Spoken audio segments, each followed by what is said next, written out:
Hi hello friends, welcome back to my channel. ಯಾರೆಲ್ಲ ನನ್ನ videos ನೋಡ್ತಾ ಇದ್ದೀರಾ ದಯವಿಟ್ಟು ಒಂದು ಸಬ್ಸ್ಕ್ರೈಬ್ ಮಾಡ್ಕೊಂಡು ನೋಡಿ, ಹಾಗೆ ಒಂದು ಲೈಕ್ ಮಾಡಿ. ನಾನಿವತ್ತು ನಿಮ್ಗೆ ತೋರಿಸ್ಕೊಡ್ತಾ ಇರೋಂಥದ್ದು ಉಂಡೆ ಬೋಂಡ ಮಾಡೋದು ಹೇಗೆ ಅಂತೇಳಿ ತೋರಿಸ್ಕೊಡ್ತೀನಿ. ತುಂಬ ಈಸಿ ರೆಸಿಪಿ.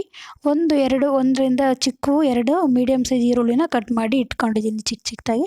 ಹಾಗೆ ಕೊತ್ತಂಬರಿ ಸೊಪ್ಪು, ತಬಾಕ್ಷಿ ಸೊಪ್ಪು, 2 ಹಸಿಮೆಣಸಿನ್ಕಾಯಿ ಕೂಡ ಚಿಕ್ಕದಾಗಿ ಕಟ್ ಮಾಡಿ ಇಟ್ಕೊಂಡಿದ್ದೀನಿ. ಹಾಗೆ ರುಚಿಗೆ ತಕ್ಕಷ್ಟು ಉಪ್ಪನ್ನು ಕೂಡ ಸೇರಿಸ್ಕೊತಾ ಇದ್ದೀನಿ. ಹಾಗೆ 1 ಟೇಬಲ್ ಸ್ಪೂನು ಜೀರಿಗೆ, ಹಾಗೆ ಸ್ವಲ್ಪ ಸೋಡಾ ಪುಡಿನೂ ಕೂಡ ಸೇರಿಸ್ಕೊತಾ ಇದ್ದೀನಿ. ಅಡುಗೆ ಸೋಡಾ ಸೇರಿಸ್ಕೋಬೇಕು ಸ್ವಲ್ಪ.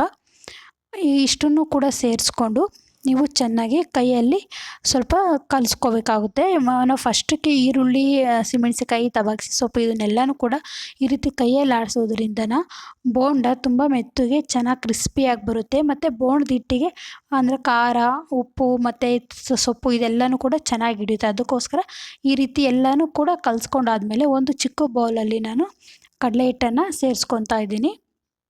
ಕಡಲೆ ಹಿಟ್ಟು ಬಂದ್ಬಿಟ್ಟು ಜಲ್ಡಿ ಹಿಡಿದು ನಾನು ಹಾಕ್ಕೊಂಡಿದ್ದೀನಿ. ಜಲ್ಡಿ ಹಿಡ್ದಿರೋಂಥ ಕಡಲೆ ಹಿಟ್ಟನ್ನು ಸೇರಿಸ್ಕೊಂಡು ಸ್ವಲ್ಪನೇ ಕಲಿಸ್ಕೊತಾ ಬರಬೇಕು. ಫಸ್ಟು ನೀರು ಹಾಕ್ತೇನೆ ಕಲಿಸ್ಕೊಳ್ಳಿ, ಯಾಕಂದರೆ ಈರುಳ್ಳಿನಲ್ಲಿ ಸ್ವಲ್ಪ ನೀರಿರುತ್ತೆ. ಅದಾದಮೇಲೆ ನೀವು ಸ್ವಲ್ಪನೇ ನೀರನ್ನು ನೋಡಿಕೊಂಡು ಕನ್ಸಿಸ್ಟೆನ್ಸಿ ನೋಡಿಕೊಂಡು ನೀವು ನೀರನ್ನು ಸೇರಿಸ್ಕೋಬೇಕಾಗುತ್ತೆ. ನೋಡಿ, ಅದಕ್ಕೆ ನೀವು ಕಲಿಸ್ಕೋಬೇಕು. ಎಣ್ಣೆಯಲ್ಲಿ ಈ ರೀತಿ ಬಿಡೋದಕ್ಕೆ ಅದು ಕಲಿಸ್ಕೊಂಡ್ರೆ ನೀವು ಸಾಕಾಗುತ್ತೆ.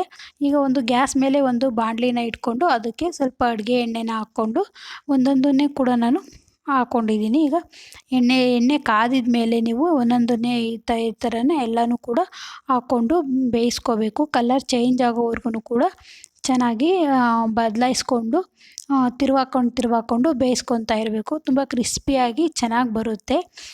ಉಂಡೆ ಬೋಂಡ ಊರ ಕಡೆ ಎಲ್ಲ ಟೀ ಟೈಮ್ಗೆ ಚೆನ್ನಾಗಿ ಮಾಡಿಕೊಂಡು ತಿಂತಾರೆ. ನೀವು ಕೂಡ ಒಂದ್ಸರಿ ಟ್ರೈ ಮಾಡಿ ನನಗೆ ಕಮೆಂಟ್ ಮಾಡಿ ತಿಳಿಸಿ ಹೇಗೆ ಬಂದಿತ್ತು ರೆಸಿಪಿ ಅಂತ ಹೇಳ್ಬಿಟ್ಟು. ಹಾಗೆ ಯಾರೆಲ್ಲ ನನ್ನ ವೀಡಿಯೋಸ್ ನೋಡ್ತಾ ಇದ್ದೀರಾ ಅವರೆಲ್ಲರಿಗೂ ತುಂಬ ಥ್ಯಾಂಕ್ಸ್. ಹಾಗೆ ಹೀಗೆ ಸಪೋರ್ಟ್ ಮಾಡ್ತಾಯಿರಿ. ಸಬ್ಸ್ಕ್ರೈಬ್ ಮಾಡೋದು ಮಟ್ಟಿಗೆ ಮರಿಬೇಡಿ. Thank you for watching videos.